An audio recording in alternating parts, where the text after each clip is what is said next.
amigos, bem-vindos ao Gente que Fala, sempre ao vivo, de meio-dia a 1 pela Rádio Trianon, AM 740 São Paulo, Rádio Universal, AM 810 Santos. Estamos ao vivo pela nossa fanpage, Facebook/programa Gente que Fala. Estamos ainda na AltV, www.altv.com.br, sempre 10h30 da noite, TV Guarulhos, canal 20 UHF, canal 3 da NET, em Guarulhos, 11h30 da noite. Você pode acessar o nosso blog para conhecer nossos colunistas e colaboradores, gentequefala.com.br. À sua disposição, o WhatsApp é 974012235 e o telefone aqui no estúdio da Rádio Trianon, 3289-3580. E hoje, quinta-feira, gente do MPD que fala. Nossa parceria com o Movimento Ministério Público Democrático e representando o MPD, o promotor de justiça, doutor Ricardo Prado. Prazer tê-lo aqui, doutor Ricardo. Prazer é meu, Zé Copé. Bom dia aos senhores ouvintes, bom dia, professor Renato, professor Fernando. É um prazer estar aqui novamente. O senhor é vice-presidente do MPD? Perfeitamente, segundo vice-presidente. Também conosco o professor de Direito Administrativo da USP, professor Dr. Fernando Menezes. Bom tê-lo aqui, doutor Fernando. É um grande prazer, Zancopé, caros amigos, doutor Ricardo, doutor Renato, caros ouvintes, uma grande satisfação.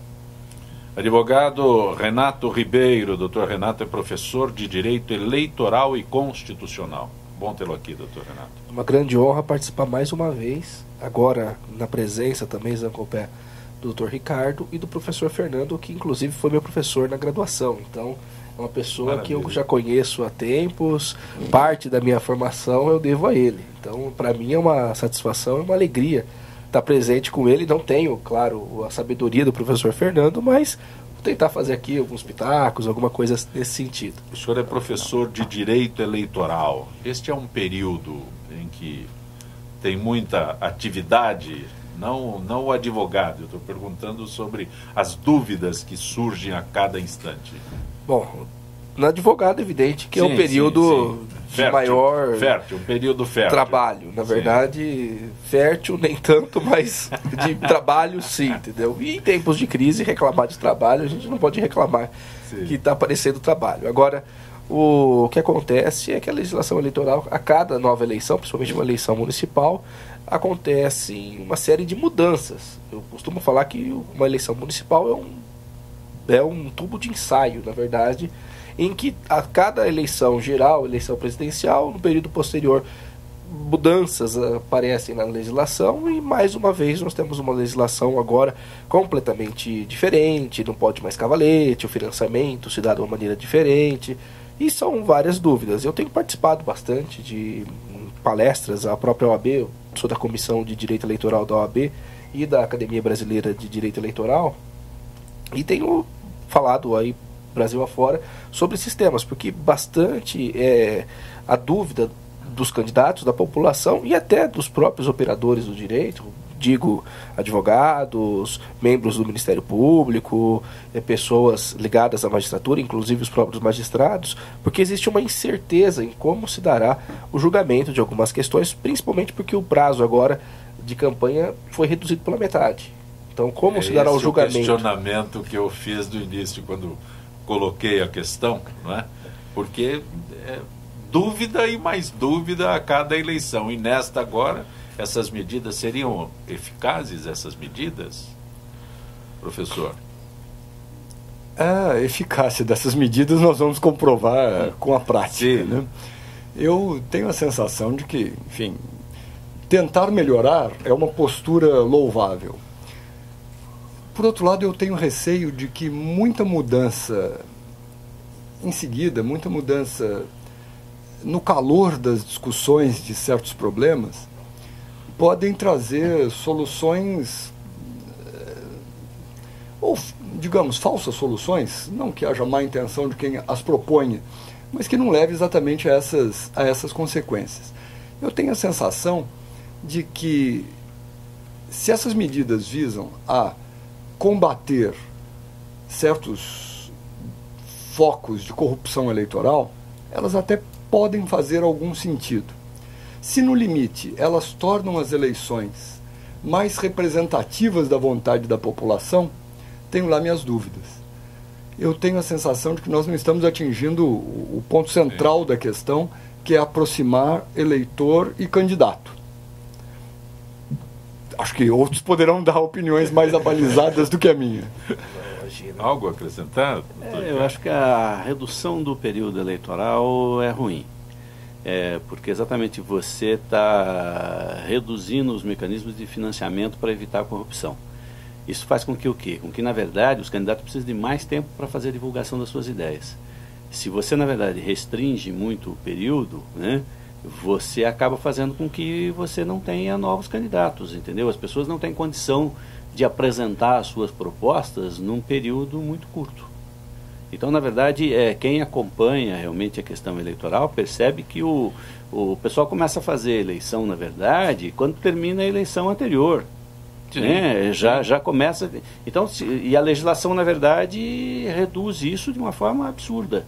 Então, quem, na verdade, cumpre a legislação e se sujeita àquilo que o legislador impôs, na verdade, sai extremamente prejudicado.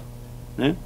Então, você acaba o quê? Você acaba beneficiando a malandragem. Esse que é o problema. O grande problema do Brasil. Né?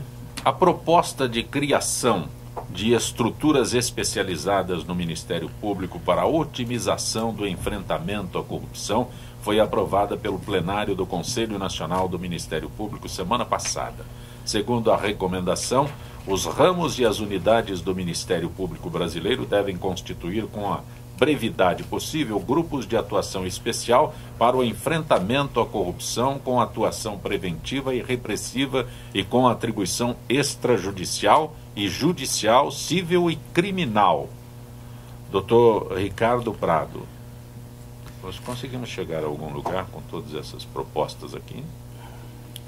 Na verdade, são todas tentativas de melhoria. Na verdade, no estado de São Paulo, especificamente, nós temos já as promotorias do patrimônio público que são direcionadas a essa questão do enfrentamento da corrupção. Só que aqui, na verdade, o ênfase era mais na questão civil, na questão de reparação de danos, de recuperação de dinheiro, esse tipo de coisa. Não era um ênfase na questão criminal. O que eles estão, como na verdade a Lava Jato acabou levando realmente a questão da corrupção como crime, que né? E isso está na legislação há centenas de anos, né? Só que não era aplicada.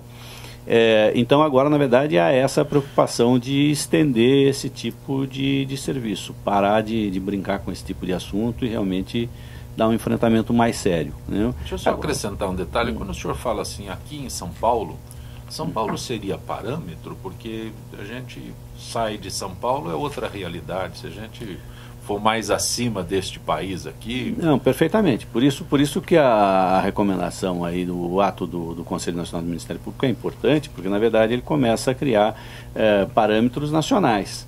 Né? A grande criação desses órgãos de controle foi com essa ideia de você, na verdade, estabelecer parâmetros mínimos de atuação a nível do Brasil inteiro, porque o Brasil é um país muito díspare, né? Sim. Então São Paulo normalmente em algumas coisas costuma sair na frente, né? Outras não. Algumas coisas às vezes que surgem até de lugares que você fala que seria pouco provável. Mas acontece, a grande vantagem da diversidade é essa, né? Você tem ideias boas surgindo em qualquer canto do país. Né? Então a ideia é que isso passe a melhorar o serviço de todos os ministérios públicos estaduais, entendeu? Né? Agora, é lógico, entre você editar um ato e você conseguir implantar e aplicar aquilo, vai aí numa distância considerável, né? Professor Fernando, doutor Renato? Eu, concordando naturalmente com o doutor Ricardo acaba de dizer, eu diria ainda que me parece, uma opinião de fora, né? Não estando militando nem no Ministério Público, nem tendo uma atuação advocatícia ligada à questão, o que eu diria mais desse meu ponto de vista, é que o que me chama a atenção para esse ponto, é que agora a corrupção é vista como um tópico a justificar uma atenção específica. Ela não é mais a corrupção só enquanto crime, não é mais a corrupção só enquanto uma questão política.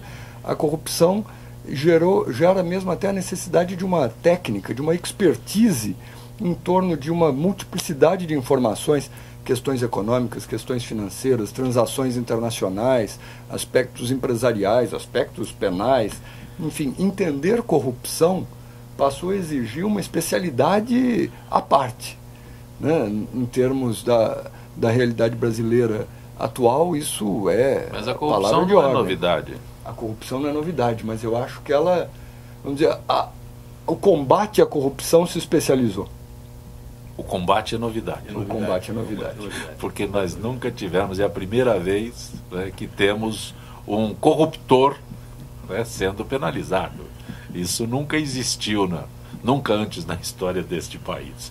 Não sei se vocês já ouviram essa frase alguma vez, mas, doutor Renato. Eu concordo, depois dessas duas falas, não tem como não concordar.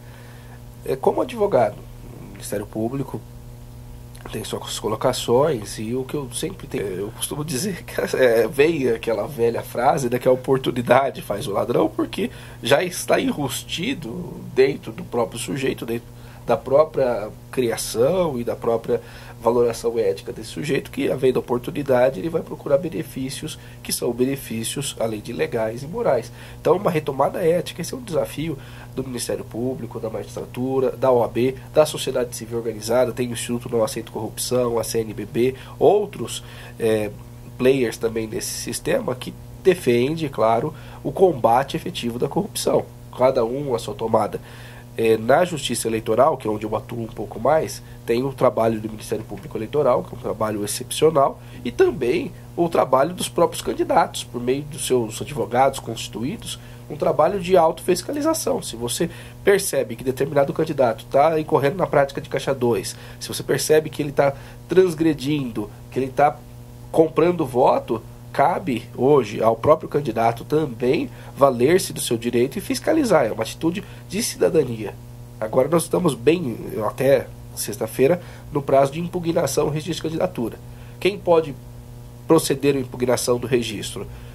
Ministério Público, evidentemente, fiscal da lei e guardião da cidadania, mas também os candidatos, coligações, partidos políticos. Então tem que partir também dos partidos sérios, dos candidatos sérios, esse combate. Existem pessoas que são realmente deploráveis a sua atividade política e temos pessoas que são sérias, que trabalham a política no dia a dia com a maior honestidade possível.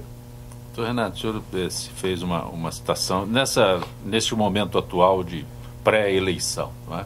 A justiça eleitoral é muito ágil, em comparação com outros ramos, ela é muito ágil, mas ela não tem o Ministério Público agindo, ela depende de uma denúncia e ela age com rapidez, ela vê, mas ela não tem a possibilidade, não tem instrumentos, tem que haver uma denúncia. O que o Ministério Público faz em outros segmentos, né, a justiça eleitoral precisa de uma denúncia, né?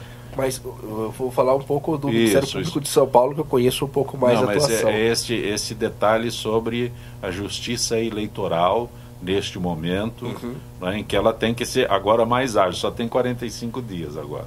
45 dias é um prazo bastante curto para o julgamento, porque daí não é só o julgamento, tem que fazer denúncia, tem que ter prazo de resposta, julgar segunda instância, depois algum caso leva é ágil nesse aspecto. É bem ágil, mas eu não sei até que ponto vamos ter todos os casos julgados até o dia das eleições.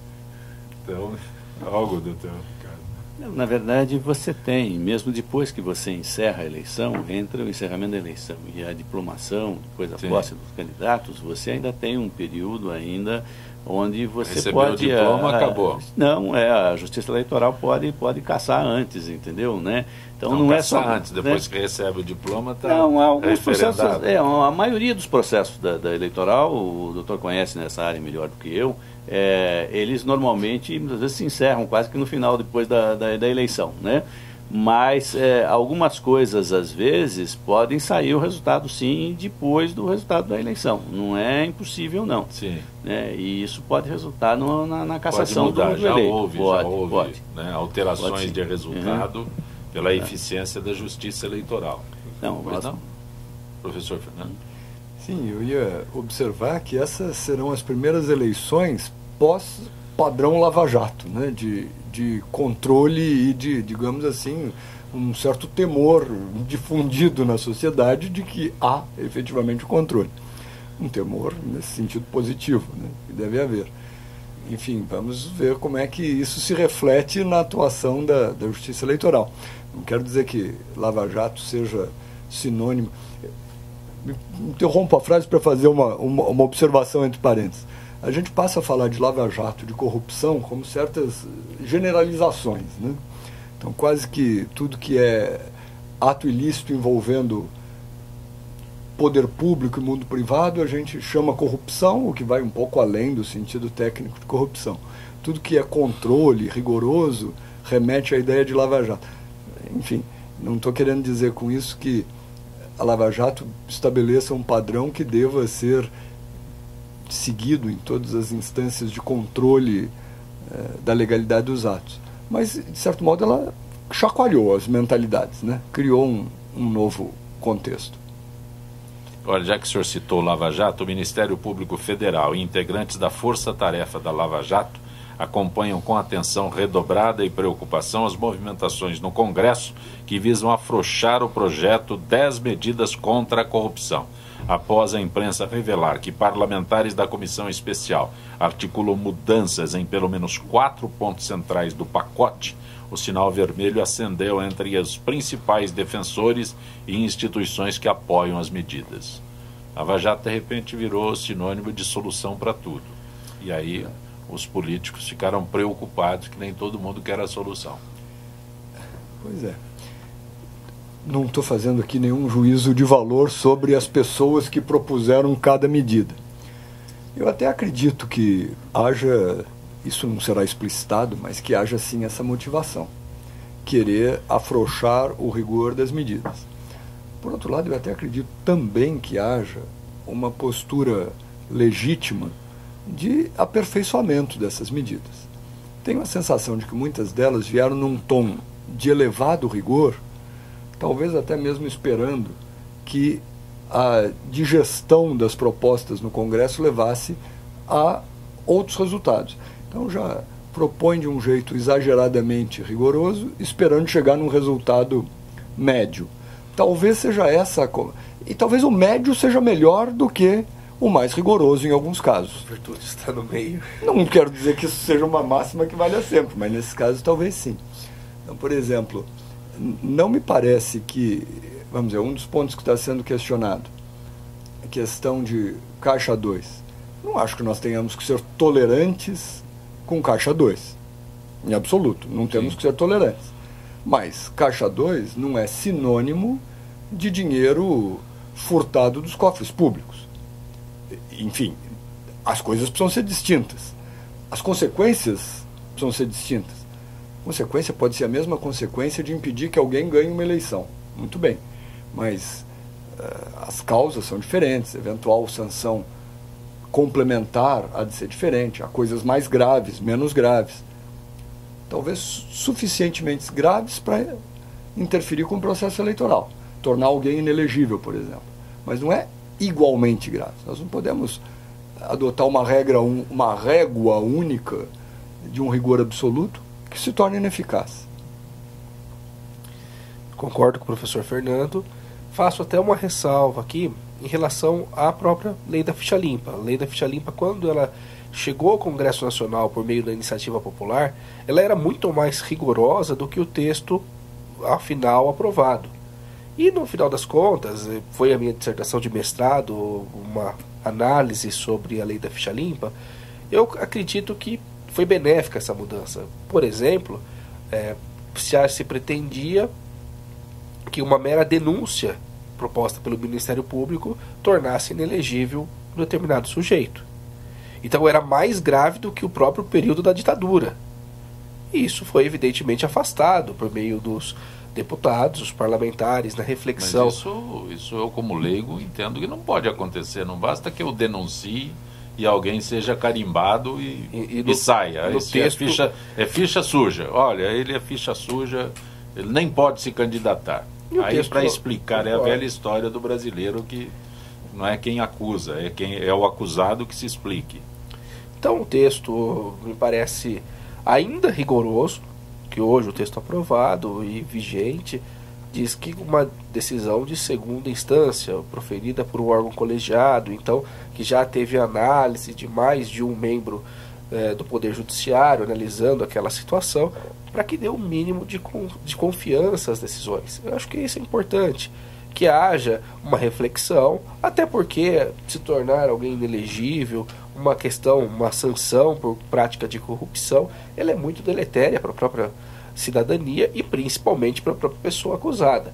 O sujeito, ele sai na televisão com aquela pecha de sou corrupto, evidentemente que a partir daquele momento costuma-se falar que a vida política não resiste a tantos programas de maior audiência na TV, a determinadas vezes que você aparece lá, um ou outro que consegue recuperar o prestígio, ainda com muito esforço, recuperar o prestígio político que antes daquelas inserções foram colocadas. Então eu vejo com uma certa ressalva essas medidas, não que elas não sejam importantes, elas são importantíssimas, mas é natural, é da própria democracia que se debata. O Congresso Nacional, ele exerce esse papel e é eleito democraticamente para que se faça. Agora, se há algum tipo de tentativa de algum parlamentar tentar se esquivar e legislar em causa própria, é evidente que isso tem que ser afastado.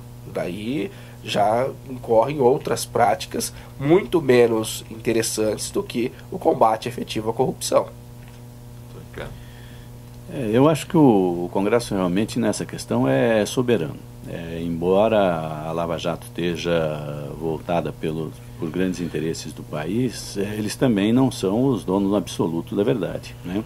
Então o projeto tem alguns pontos polêmicos realmente, que precisam ser discutidos, precisam ser bem avaliados, né? Agora, realmente a preocupação é com a tentativa, às vezes, de legislar em causa própria, né? Infelizmente nós temos muito congressista que está envolvido nesses processos todos e que eventualmente quer, né, não quer o agravamento das penas, nem o agravamento dos processos, na medida em que ele está preocupado de amanhã vir a ser vítima desses processos. Com o futuro dele. Com o futuro dele, né? Então, agora, nós temos boa parte do Congresso, na verdade, de gente absolutamente responsável, competente, entendeu? Que está procurando fazer um bom trabalho. Eu acho que essa pecha que se tem colocado muitas vezes sobre os políticos, né, etc. e tal, é um negócio que precisa ser repensado pela população. Embora você tenha um grande problema nessa área, isso não pode ser generalizado de forma absoluta. A grande diferença que você tem do político para o cidadão comum é que o político todo dia tem um caminhão de dinheiro na porta do escritório dele e cabe a ele dar a destinação daquilo, né? Então, se toda pessoa tivesse um caminhão de dinheiro na porta do seu escritório, pouca gente talvez resistiria a esse tipo de problema, né? Então, o que você tem que fazer? Nós temos que cercar a fiscalização, a transparência, entendeu? De forma que aonde esse dinheiro está sendo levado seja divulgado para que todo mundo saiba, para que todo mundo acompanhe, para que a sociedade acompanhe. Correta seja conhecida. Seja conhecida, entendeu? E seja fiscalizada, tá? Porque senão é difícil você ter as pessoas realmente que consigam resistir a esse tipo de situação diariamente, né? Perfeito. Como toda quinta-feira, nossa parceria com a FIPESP, Associação dos Funcionários Públicos do Estado de São Paulo. Kátia Reis, da Escola FIPESP. Kátia, boa tarde, Kátia. Boa tarde, Zancopé. Boa tarde aos ouvintes e participantes do Gente que Fala. Kátia, curtir alguns dias em uma das 16 unidades de lazer da FIPESP deixou de ser um dilema para os associados. Como as reservas podem ser feitas, Kátia? Zancopé, exclusivamente pela internet por meio do sistema Flex Reserva. Tudo pode ser feito de forma simples e rápida, e melhor, sem sair de casa. Para isso, basta acessar o site da FEPESP e na barra de menus clicar no link Flex Reserva. A partir daí, as opções das unidades de lazer já estão distribuídas por regiões, ou seja, de campo, circuito das águas, praia, montanha e termas. Mas, Kátia, o que é importante o associado saber para que não perca a oportunidade de ter sua reserva garantida? É importante que ele já tenha em mente qual o tipo de lugar deseja e assim ir direto ao ponto, principalmente em épocas de altas temporadas, quando as unidades de lazer passam por procuras intensas. O site da FEPESP está no ar 24 horas por dia, todos os dias da semana, e oferece inclusive opções de simulação. Portanto, não deixe para testar suas habilidades apenas nesses dias de grandes procuras. Acesse agora e comprove suas possibilidades de acerto. Com as reformulações no sistema Flex Reserva, significa maior eficiência, Kátia? Zancopé, desde que foi lançada em março de 2014, a AFEPESP não parou de investir nesse projeto, que acredita ser uma de suas maiores e melhores inovações. Ao acessar o sistema Flex Reserva, o associado pode observar de imediato que não existe a menor possibilidade de não conseguir efetivar sua reserva, porque ali está tudo muito bem explicado. Também a diretoria executiva aprovou investimento para um maior aporte ao sistema de TI, que agora opera com potentes servidores. Quero dizer, respondendo à pergunta sobre eficiência, sim, estamos operando com maior e melhor capacidade. Posso afirmar que estamos trabalhando com uma potência capaz de manter até mais de 30 mil associados conectados ao mesmo tempo. Agora, se todos vão conseguir efetuar suas reservas, isso é outra história. Porque, como já falei na pergunta anterior, é importante que o associado esteja atento ao que quer, para que na hora H ele vá direto ao ponto e sem perda de tempo. Para maiores informações, acesse o site www.afepesp.org.br. Kátia Reis, agradeço tua gentileza mais uma vez com o nosso Gente que Fala. Uma boa tarde. Boa tarde a todos. Gente que Fala vai para o intervalo, retornaremos em instantes. Gente que Fala, Rádio Trianon, AM 740 São Paulo, Rádio Universal, AM 810 Santos. Estamos aqui direto do estúdio da Rádio Trianon, transmitindo pela nossa fanpage, Facebook/programa Gente que Fala. Como toda quinta-feira, gente do MPD que fala. À sua disposição, o WhatsApp 974-012235 e ainda um telefone aqui no estúdio da Rádio Trianon, 3289-3580. Gente do MPD que fala, o promotor de justiça Dr. Ricardo Prado, que é vice-presidente do MPD, professor de Direito Administrativo da USP, professor Fernando Menezes, e o advogado Dr. Renato Ribeiro, que é professor de Direito Eleitoral e Constitucional. Aliás, Dr. Renato, Jaime do Jardim Bonfilioli, sua posição sobre foro especial para políticos que exercem mandatos eletivos. Vale para os outros também. É uma pergunta bastante tensa, vamos dizer assim, do Jaime. Jaime, muito obrigado pela pergunta. A minha posição, eu defendo isso, é uma posição, creio que talvez minoritária na mesa, mas eu defendo o chamado foro por prerrogativa de função. Não o foro privilegiado. Se diz essas palavras, infelizmente no Brasil se cria algumas expressões que elas são mais deletérias do que representam, na verdade, o significado. Por que que eu insisto que seja mantido a prerrogativa de função? Há críticas que algumas pessoas se escondem por trás disso e tudo mais. Mas eu não concordo com essa afirmação.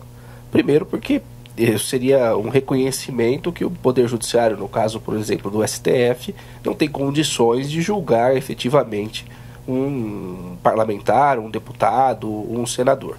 Isso, evidentemente, que não é verdade. É composto o tribunal, aquela corte, pelos mais altos e experientes magistrados, que são os ministros do Supremo. E segundo, porque eu retomo as ideias, até como professor de Direito Constitucional e estudioso da teoria do Estado, eu retomo as ideias lá do Montesquieu, que é a separação dos poderes. Não me parece lógico que, pensando em esferas distintas ou pirâmides distintas de poder, alguém que ocupa o topo de uma dessas pirâmides seja julgado por um juiz de primeira instância, ainda mais no Brasil, que existe uma discricionalidade e uma diferença jurisprudencial, já que nós somos um país de tradição romano-germânica, então nós temos não julgamos conforme os ingleses, os americanos, com base em precedentes, mas conforme a lei, e existe uma grande diferença entre sentenças, sobretudo quando nós estamos analisando tribunais distintos.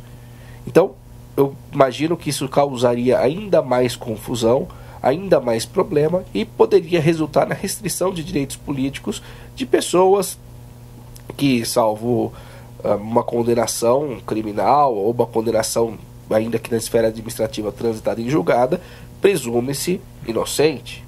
Então, essa é uma consideração que eu faço. Eu ainda defendo porque acredito que é uma garantia que essas pessoas que estão mais dispostas e, pelo próprio exercício da função que exercem, mais exibidas pela atividade e tudo mais, tenha maior cautela no julgamento desses cargos, dessas pessoas. Uma vez que ela deixa de ocupar o cargo, ela volta ao status de uma pessoa, do cidadão comum.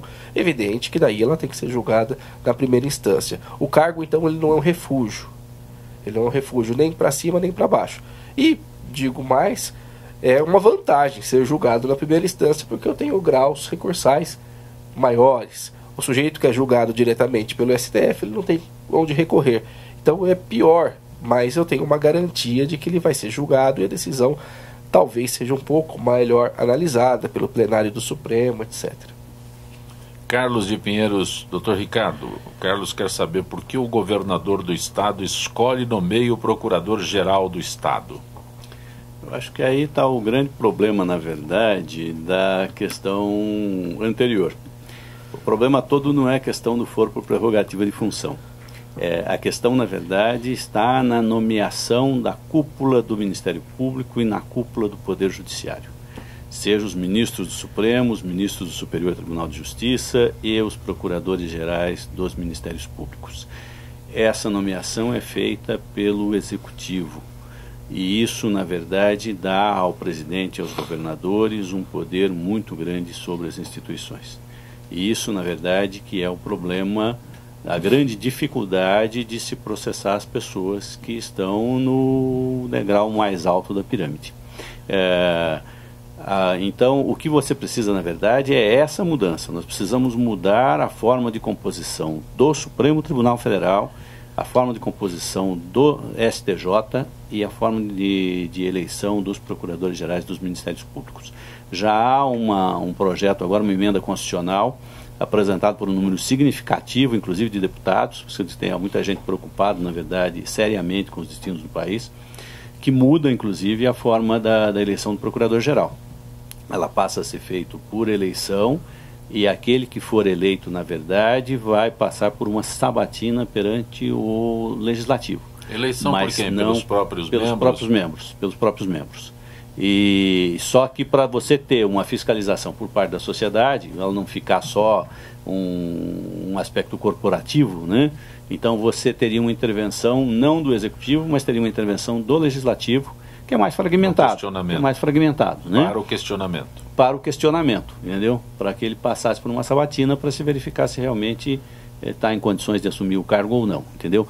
Mas você já não teria um procurador-geral que o seu cargo depende do governador, entendeu? Ou que depende do presidente da República, né?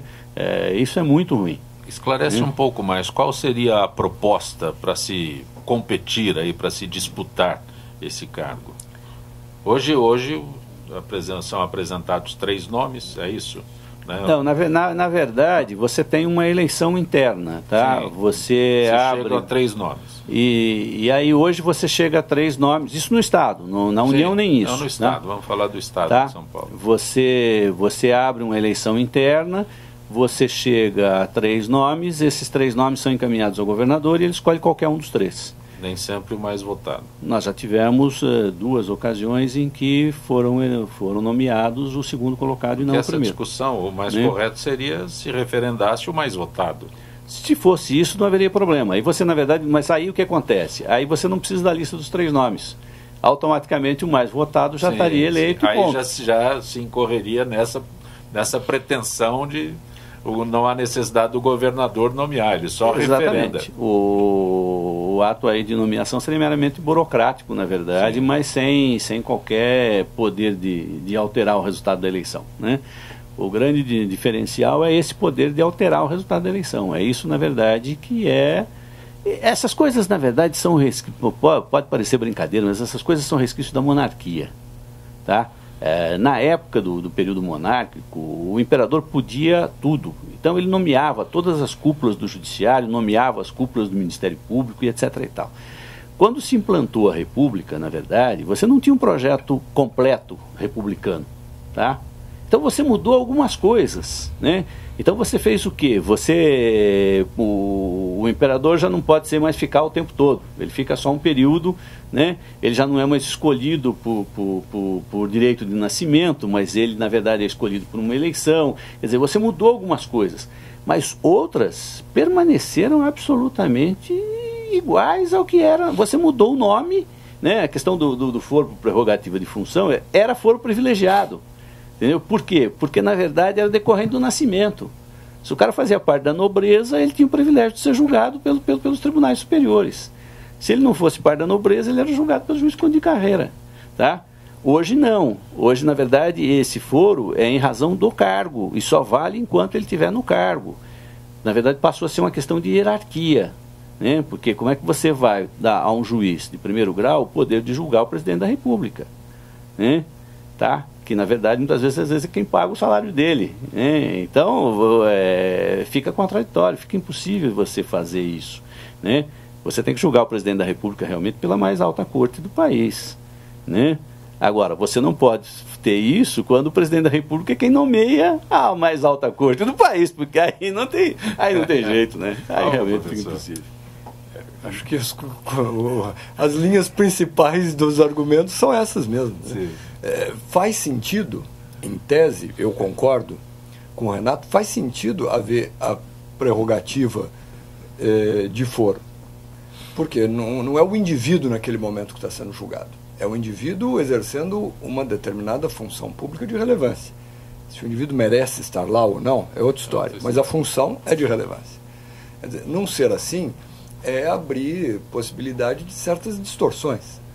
E concordo, não é melhor para ele ser julgado na mais alta corte. No caso do ali é o fim, né? Ali é o fim de e tem muito mais visibilidade, muito mais pressão política. Existe uma cobrança muito estágio. A ideia de que o juiz de primeira instância é mais rigoroso não é verdadeira. Quer dizer, é um pouco aleatório. Tem um pouco de tudo na primeira instância. Concordemos ou não com o pensamento de um ou outro, as ideias são variadas.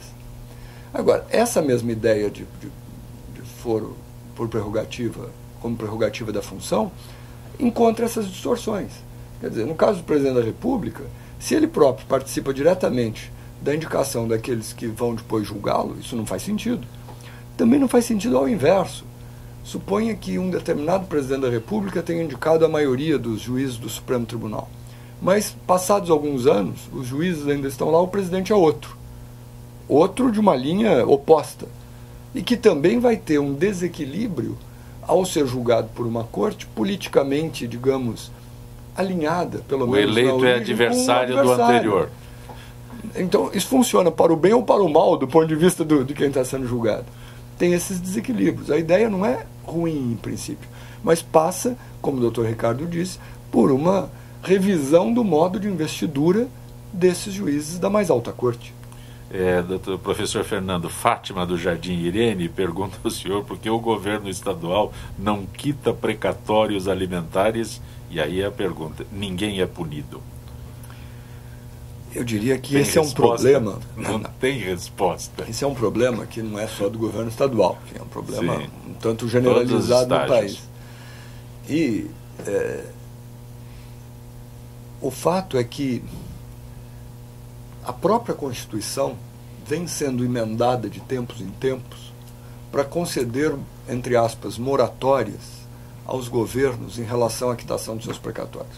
Coisa de que eu, como cidadão, discordo totalmente. O argumento dos governos é um argumento que pode até ser verdadeiro. Pode ser cínico, mas pode ser verdadeiro. Sim, isso é verdade. Até certo ponto, pagar determinadas condenações judiciais significa deixar de gastar com outras coisas fundamentais. Mas, independentemente desse argumento, o fato é que inúmeras pessoas estão sendo injustiçadas por não receberem esse dinheiro. Injustiçadas no sentido mais próprio do termo, até porque para virar precatório já houve uma condenação pela justiça ao governo de que pague. Deveria haver previsibilidade de que pague. Os governos já têm o período da formulação de um orçamento para prever essas receitas. Os precatórios não são cobrados de imediato. Eles entram na previsão orçamentária do ano seguinte. E nesse ponto eu acho que o nosso judiciário é muito tolerante com os governos que sequer fazem a dotação orçamentária do ano seguinte. Mas se eles estão em depósito judicial hoje, a maioria, a informação que eu tenho, a maioria desses precatórios estaria nas mãos da justiça, porque a justiça não repassa. Até um absurdo que eu soube outro dia, a pessoa atinge uma determinada idade, 60 anos, aí ela tem lá um precatório, ganho, mas não recebido, aí tem direito a uma parte daquele precatório, tem uma porcentagem lá que é... Então, se paga a porcentagem, se a justiça pode fazer o pagamento, ela tem o restante com ela. É um mecanismo que eu não consigo entender. Mas eu tenho a sensação, me corrijam os colegas, que a justiça não tem esse dinheiro efetivamente depositado. Ela recebe anualmente uma dotação para pagar precatórios que é insuficiente para tudo o que está previsto no orçamento. Então eu não diria que é a justiça que filtra esse dinheiro. Sim, ela administra a distribuição desse dinheiro, mas o problema, como eu estou dizendo, é que às vezes aquilo que está previsto no orçamento não é pago. Isso não é esclarecido.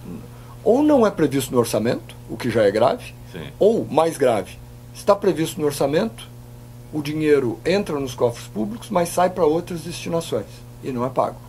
É uma profunda injustiça. Deveria haver medidas, como a previsão constitucional para medidas sancionatórias dos governos que não repassam esse dinheiro.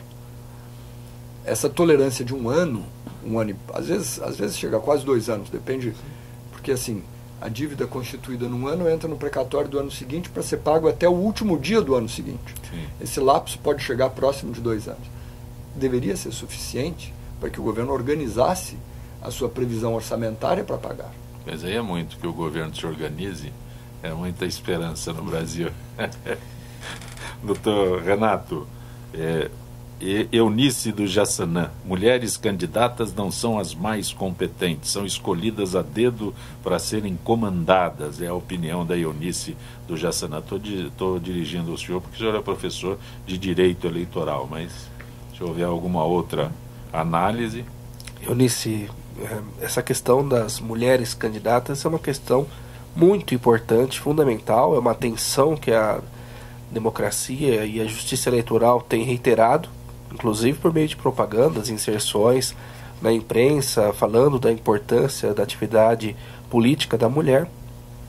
Infelizmente, existe uma cultura muito machista do ponto de vista político nosso, da atividade das mulheres na política. Nós temos, infelizmente, somente 8% dos parlamentares do Congresso Nacional composto por mulheres. A representação feminina, embora a população feminina seja maior do que a população masculina hoje no Brasil, ligeiramente maior, ela é subrepresentada. E muitas vezes até porque as próprias mulheres não se inclinam à atividade política. Se as mulheres quisessem, elas efetivamente elegeriam também. Então não existe uma cultura por parte das próprias mulheres.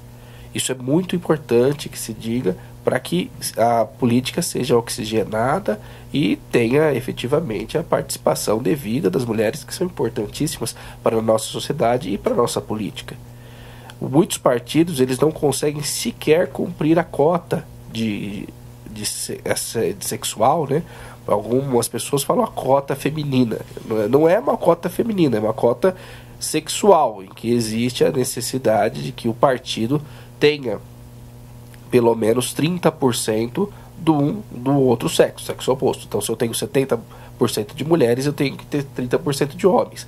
O que acontece é que muitos partidos eles têm dificuldade de conseguir. Daí o sujeito ele escreve a irmã como candidata, a sobrinha, uma pessoa só para ficar ali de uma forma figurativa e conseguir passar o registro de candidatura com um número mínimo de mulheres inscritas como candidatas. Acho que aí é que a Eunice se refere a que as mulheres são escolhidas a dedo para serem comandadas e não as mais competentes, porque o negócio é preencher a lista.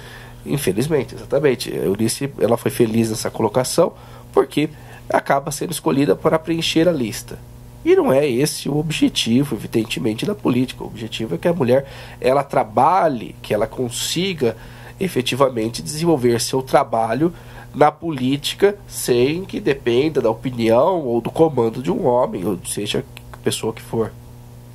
Perfeito. Doutor Ricardo, ainda há tempo que o senhor reflita para a gente aqui ou esclareça. O Tribunal de Justiça do Estado de São Paulo lançou o Cá Entre Nós, um grupo reflexivo e educativo para homens envolvidos em situação de violência doméstica. Selecionados fazem parte de um grupo com 16 homens que participam de 12 encontros semanais de 2 horas, nos quais são abordados temas como a forma pacífica para resolver conflitos, sexualidade, tipos de violência e construção cultural e histórica de gênero. Nós estamos sofrendo, na verdade, uma mudança muito significativa na questão das mulheres. Isso vem já há algumas décadas, na verdade, né? O colega estava falando aí com a questão eleitoral e também na questão de violência. O mundo mudou de uma forma absurda nos últimos anos, né? E às vezes a gente não se dá conta do quanto, né? A mulher até poucos anos atrás estava fora do mercado de trabalho, ela ficava em casa cuidando dos filhos. A partir do momento que o Brasil passou a restringir o número de filhos, etc., foi que a mulher pôde sair para trabalhar fora. Mas ela ainda tem, muitas mulheres que ainda têm filhos, têm essa restrição. Durante alguns anos, ela é obrigada a se dedicar à família, né? E você, a atividade política, as pessoas brincam e dizem, não, o deputado trabalha 3 dias por semana, porque os dias de votação são 3 dias por semana. O deputado trabalha 7 dias por semana, porque até os compromissos particulares dele são voltados em razão da política. E são 24 horas por dia, das 7 dias por semana. Exatamente. Então, na verdade, quer dizer, as mulheres que assumem uma função pública, uma função política, elas estão direcionadas a isso. Não dá para cuidar de família, não dá para cuidar de outra coisa, não dá para cuidar de marido, entendeu? Né? É complicado. Então, por isso você tem pouca gente ainda participando disso, né? A questão da violência é o outro lado, né? O ser humano é um animal racional, mas é um animal. A violência, na verdade, é inata. Racional às vezes, né? Às vezes. Ela é inata ao ser humano, né? O controle da violência é aprendido, tá? Então, você tem, na verdade, a maior parte da população já com um nível cultural bom, né? Às vezes, as famílias já vão ensinando as pessoas a controlar.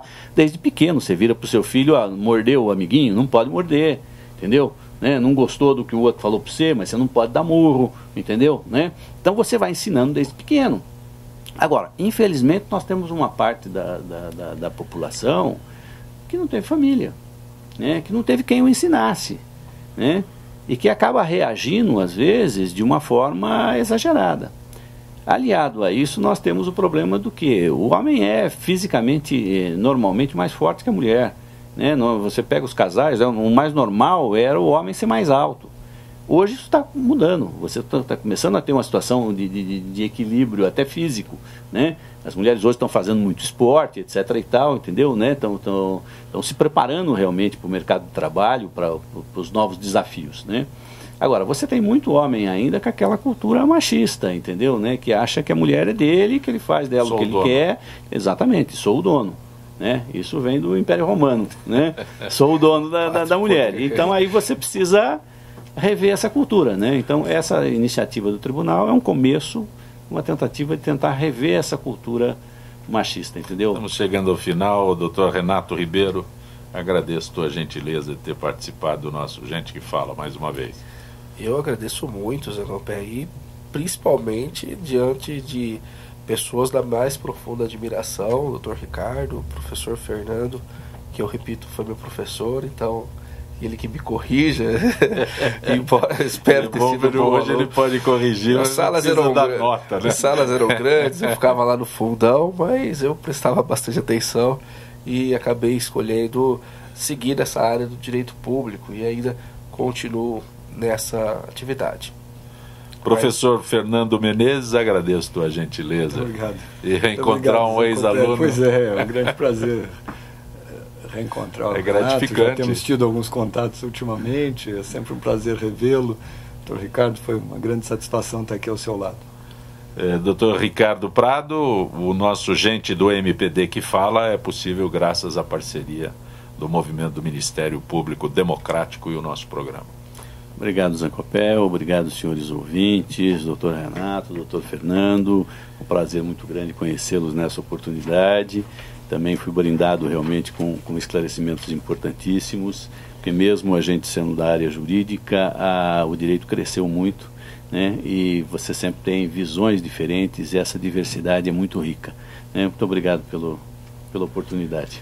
Gente que fala tem a direção-geral do jornalista Fausto Camunha, a diretora de produção Zenilda Salvato, a redação Pedro Schiavon, produção cultural Ricardo Godoy, na rádio Trianon, Benebene, Cléo Rodrigues, Neildo Neres, Ricardo Valim, na direção da TV Guarulhos, Fernando Mauro, na direção da UTV Alberto Luchetti, na técnica James Eduardo, Paulo Afonso e Iago Matsumoto. Estaremos de volta amanhã, meio-dia. Gratos, até lá.